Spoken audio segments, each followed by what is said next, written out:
Chers frères, chères sœurs, salam alaikum, bienvenue à RTV, à votre émission, votre chronique quotidienne à la lumière du Coran et de la Sunna. Nous arrivons par la grâce d'Allah et son assistance, contient la deuxième partie de Surat Al-Dhariyat, celle qui, les vents qui dispersent. Et là, on a cette notion de l'importance du vent qui disperse toutes choses bonnes, notamment la pollinisation des plantes. Il y a ensuite Surat At-Tur, le mont Sinaï, qui est une sourate mécoise et qui contient 47 versets. Wat-Tur wa kitabin mastur fi raqin manshur, une sourate qui a une consonance, une rime qui termine par toujours les ra au départ et après par des nouns, et vous avez ça dans le Coran. Ensuite vient la fameuse sourate An-Najm, Wan-Najmi idha hawa, sourate An-Najm, l'étoile ou les étoiles, qui est aussi une sourate mécoise qui contient 61 versets, et sourate dans laquelle est évoqué notamment le voyage céleste du prophète sallallahu alayhi wa sallam, à savoir son ascension au 7e ciel en compagnie de l'archange Gabriel, chevauchant ce que le prophète sallallahu alayhi wa sallam a lui-même appelé Al-Buraq.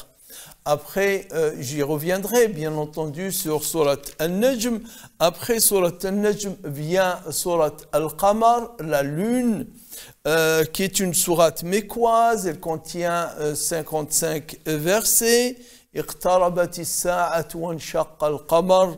Voici l'heure, avec un grand H, l'heure de la fin des temps qui approche, et la lune s'est fondue. Or, s'ils voient un miracle, les gens, ils s'en détournent en disant c'est la même magie qui continue. Et là, elle montre un peu l'indifférence et l'insouciance des gens devant les signes d'Allah, les signes pourtant que Allah a fait descendre, a fait jaillir dans leur assistance. Et enfin, il y a la sourate Ar-Rahman. Surat Ar-Rahman, le tout miséricordieux, que certains appellent la princesse du Coran, Arus al-Qur'an, pour la beauté de cette sourate et aussi la particularité de cette sourate, c'est que Allah nous interpelle en nous disant à chaque fois, près d'une vingtaine de fois, فَبِأَيِّ آلَاءِ رَبِّكُمَا تُكَذِّبَانِ, par lequel des bienfaits d'Allah vous montrez non reconnaissants. Et là, lequel des bienfaits de votre Seigneur oserez-vous renier? Et ça revient, quand ça revient autant de fois, c'est qu'Allah nous interpelle, il nous montre bien que ces bienfaits, ces grâces, ces dons à notre égard doivent être rencontrés, doivent être accueillis en exprimant la reconnaissance. Enfin, Suratu Al-Waqi'a, l'événement Al-Waqi'a, c'est celle qui inéluctablement surviendra. Elle parle de, bien entendu, la fin des temps, Idha waqa'atil waqi'a, lorsque l'événement inéluctable se produira, nul ne pourra plus en contester l'avènement, il rabaissera les uns et tout en élevant les autres. Voilà ce qui va se passer, bien entendu. Et les heureux élus du paradis seront élevés et les malheureux damnés de l'enfer seront rabaissés. Enfin, vient Suratu Al-Hadid, et par cette sourate se termine ce bi-chapitre, ce qu'on appelle bi-juz ou bien ce qu'on appelle el-juz.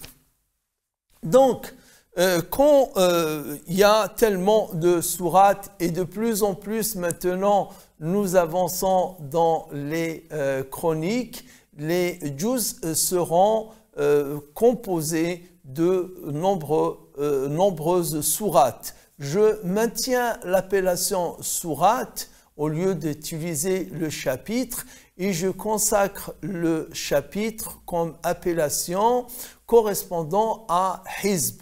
Parce qu'en arabe, donc pour les appellations des parties du Coran, vous avez la ayah, ce qu'on traduit communément par le verset.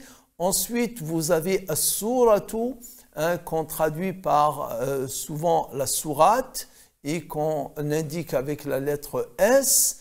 Et il y a le hizb, il y a 60 en tout dans le Coran. Et celui-là, je l'appelle moi chapitre. Et le juz, qui est une appellation notamment utilisée dans la qira'a de Hafs, elle contient 2 chapitres. 2 hizb forment un juz et c'est ce que avant, c'est-à-dire quand le ramadan était venait arriver au mois d'hiver, pendant la saison d'hiver, les nuits sont longues, donc dans toutes les mosquées on récitait 2 hizb, un juz. Et là, les derniers temps, comme il venait en été, et là de plus en plus on se rapproche du printemps, on est dans le printemps, là ils lisent un chapitre après Salat al-Isha et un autre chapitre. En général, nombreuses mosquées le lisent avant Salat al-Fajr et qu'on appelle al-Tahajjud, c'est-à-dire la veillée nocturne. Suratu At-Tur, Allah Ta'ala dit par le mont Sinaï et par l'écriture consignée sur un chemin déployé, par le temple peuplé, par la voûte élevée. Donc cette sourate, elle a, comme de nombreuses sourates qui vont venir après, ce sont des sentences très courtes. Que nous dit, de quoi nous parle Sourate At-Tur? Elle nous parle notamment de la résurrection, elle nous parle de la rencontre inéluctable que nous devons avoir avec Allah subhanahu wa ta'ala. Ensuite, elle parle de l'adoration, comme ce verset où Allah dit, verset 46, Allah Ta'ala dit « Accepte donc patiemment l'arrêt de ton Seigneur, car nous t'avons sous les yeux. Célèbre par les louanges la gloire de ton Seigneur lorsque tu élèves. Wasbir li hukmi rabbika fa innaka bi a'yunina. Tu es sous notre surveillance. Tu es sous notre protection, dit Allah Ta'ala, wa min al-layli fasabbihu wa nujum.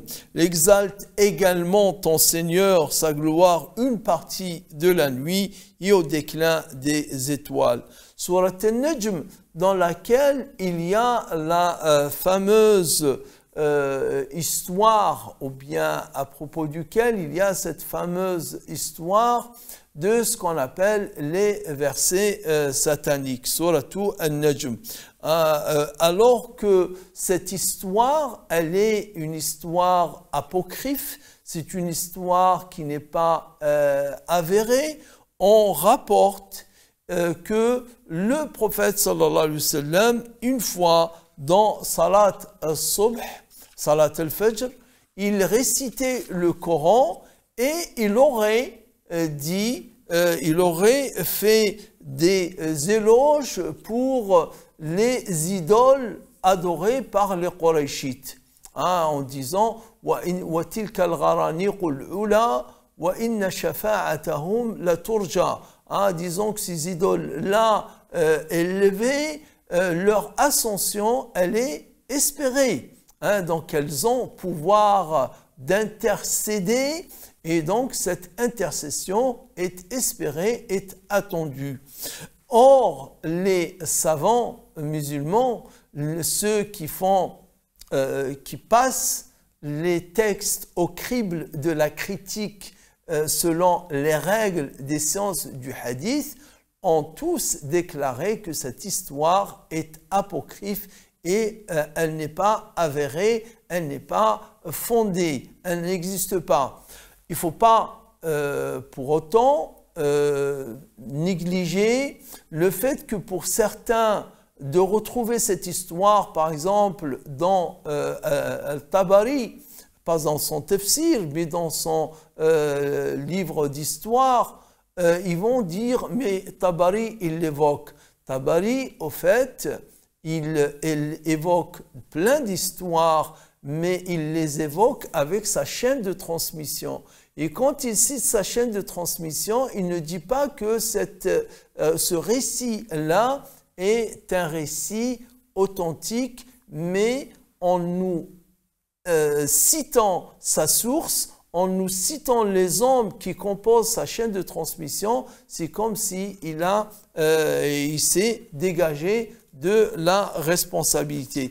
Donc, il y a très longtemps, il y a à peu près une soixantaine d'années, voire même 70 ans, Cheikh Mohammed Nasruddin Al-Albani avait rédigé un ouvrage qu'il a intitulé « Nasb al-Majaniq li Nasf Qissat al-Gharaniq ».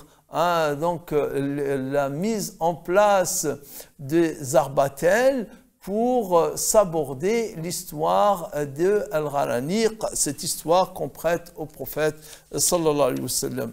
J'aimerais aussi dire quelque chose de Surat Ar-Rahman. Surat Ar-Rahman, déjà rien que son nom, Ar-Rahman, c'est le miséricordieux, ou bien le tout miséricordieux. La sourate commence par le tout miséricordieux qui a enseigné le Coran à l'homme, qu'il a créé et auquel il a appris à s'exprimer. J'aimerais, donc, on aura l'occasion dans d'autres moments d'y revenir sur ça. J'aimerais, en parlant du Coran et en ce jour commémorant l'anniversaire du décès le 16 avril 1940 du grand commentateur du Coran, l'imam Ibn Badis, j'aimerais m'attarder et lui consacrer un moment pour parler de ce grand exégète du Coran et aussi ce grand commentateur des hadiths du prophète sallallahu alayhi wa sallam. Donc je vous invite à rester avec moi pour la deuxième partie à la lumière du hadith.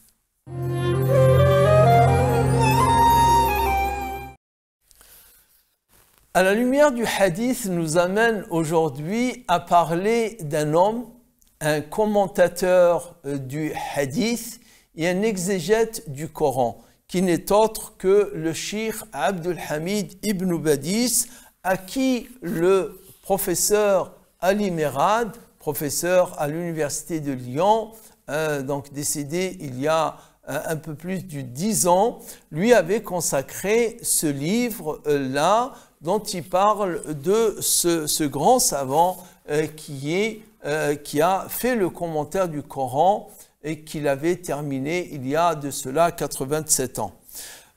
Abdul Hamid Ibn Badis a deux séries d'écrits, un consacré au Coran et qu'il appelle Majalis al-Tadhkir min kalami al-Hakim al-Khabir, Majalis al-Tadhkir, c'est-à-dire les assises du rappel de la parole du sage omniscient.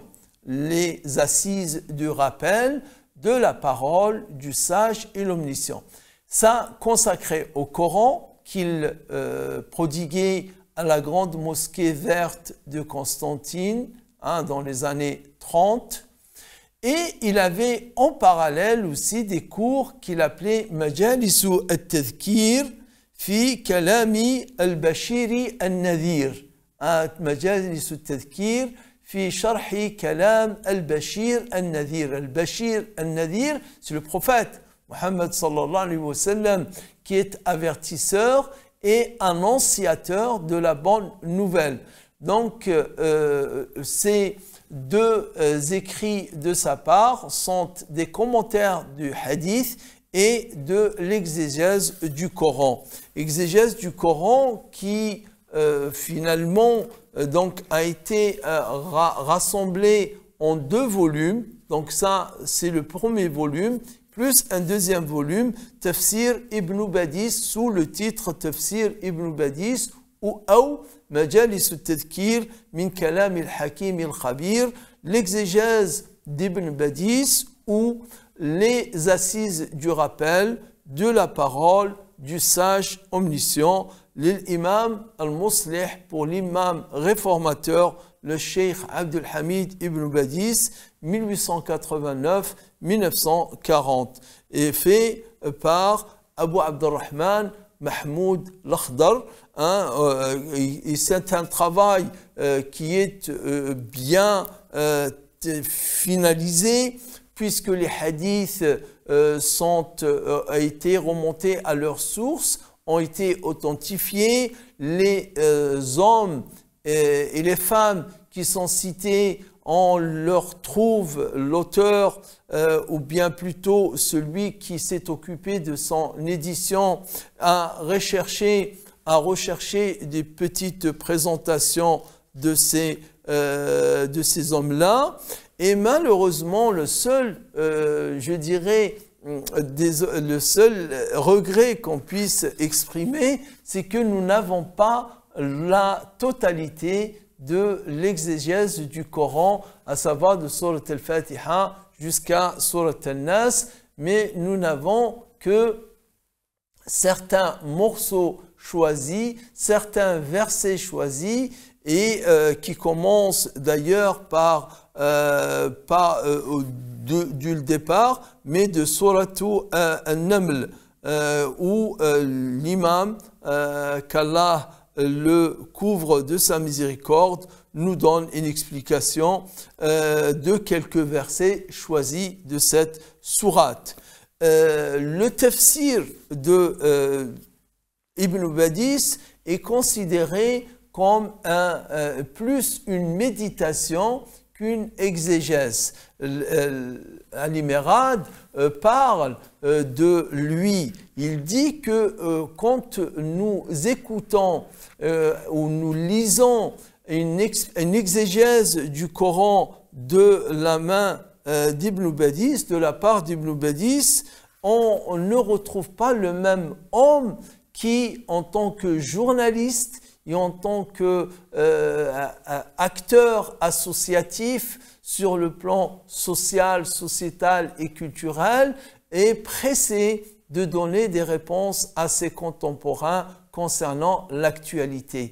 Là, nous retrouvons toujours l'homme pondéré, toujours l'homme engagé, mais nous retrouvons davantage cet homme dans le Coran, où il prend du recul.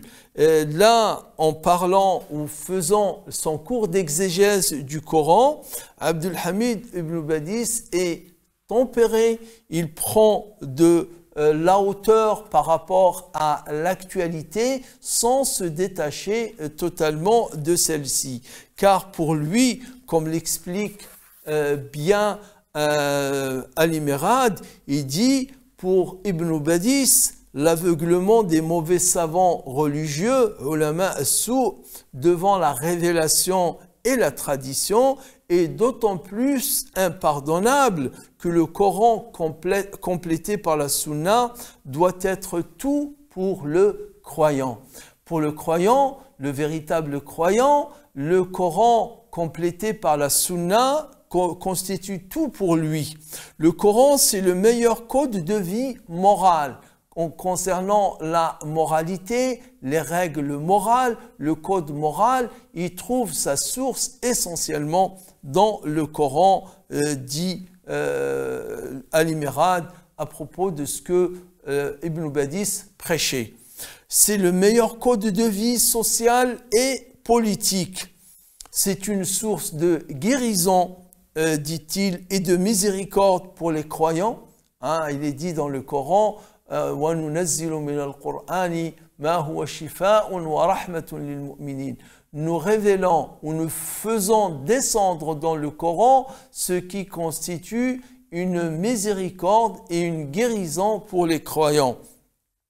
Il dit, il guérit des maux de l'âme, délivre du doute, illumine les esprits, apaise la conscience et attendrit les cœurs. Voilà les effets du Coran pour celui qui le prend avec cœur, avec humilité et lui prête toute son attention. Il trouvera dans le Coran tout cela, à savoir une guérison de l'âme, une délivrance du doute vers plus de certitude et de clairvoyance. Il illumine les esprits en les aiguisant et en leur donnant cette faculté de discernement entre le bien et le mal. Il apaise les consciences parce que tant il donne les réponses existentielles, il répond aux questionnements et aux interrogations de l'homme, il est de nature à apaiser les esprits. Et aussi, il attendrit les cœurs. C'est le meilleur auxiliaire de ceux qui prêchent la vérité, qui appellent à Allah et se dévouent à la défense de l'islam. Par conséquent, dit-il, le vrai service de l'islam, quelqu'un qui prétend être au service de l'islam, nous dit Cheikh Ibn Badis, et qui est au service de la vérité, comme le disent certains, il passe ce service-là, si on est au service de l'islam et on est au service de la vérité, ce service-là doit forcément passer par le service du Coran et de la Sunna. Le vrai réformateur musulman, dit-il, c'est celui qui plaide pour la vérité coranique. Il ne s'appuie que sur les arguments coraniques aussi, précise Abdulhamid Ibn Badis. Donc notre cheikh Abdulhamid Ibn Badis est un exégète qui a excellé dans son exégèse.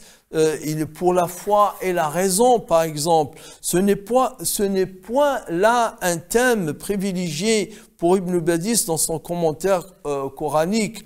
Notre auteur est loin de se préoccuper d'une réconciliation possible entre les données scripturaires apparemment contradictoires pour montrer quel est le rapport exact de la foi et de la raison d'après la révélation. Cependant, un assez lent exposé consacré aux versets 7 et 9 de la sourate 36 nous éclaire notamment sur sa doctrine en cette matière. Tout d'abord, Ibn Badis constate que le Coran appelle les hommes à la foi, au tawhid, aux belles qualités morales, chose que par un sentiment naturel, une fitra, l'homme juge bonne en soi, de la même manière que les animaux se portent d'instinct vers l'eau, la saisie immédiate de ces notions, foi, tawhid, qualité morale, est possible grâce à une prédisposition naturelle qui permet de distinguer le bon du mauvais, le bien du mal.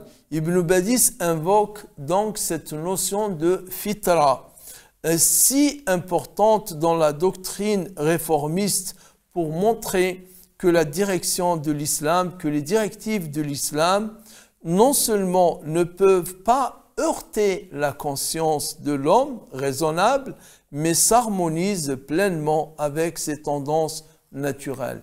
Donc il ne peut y avoir, il ne s'est pas perdu Ibn Badis dans ses conjectures sur cette question de la concordance ou non-concordance entre foi et raison, parce que pour lui, il ne peut y avoir qu'harmonie, que convergence entre l'une et l'autre. Notre commentateur accorde une grande importance à ces deux critères qui sont donc la fitra et la raison. Il paraît croire sincèrement que les enseignements de l'islam sont parfaitement compatibles avec les exigences du sentiment naturel, la fitra et de la raison. Donc c'était une présentation brève de ce commentateur du Coran et à une occasion nous parlerons aussi de ses commentaires des hadiths. Il prend aussi sa manière d'aborder le hadith, de prendre un hadith et d'en faire une matière pour une conférence qu'il prodigue à ses élèves assidus, comme aussi à des fidèles qui viennent à la mosquée, qui sont de passage ou qui assistent occasionnellement. Puisse Allah couvrir de sa miséricorde ce grand commentateur du Coran, ce grand commentateur du hadith, ce grand exégète du Coran qu'est Abdul Hamid ibn Badis, ainsi que tous les savants qui ont été au service de la religion véritable. Et puisse Allah Ta'ala bénir les jours qui nous restent de ce mois béni et de nous aider à mieux l'adorer et l'adorer davantage. Amin. Wassalamu alaikum wa rahmatullah.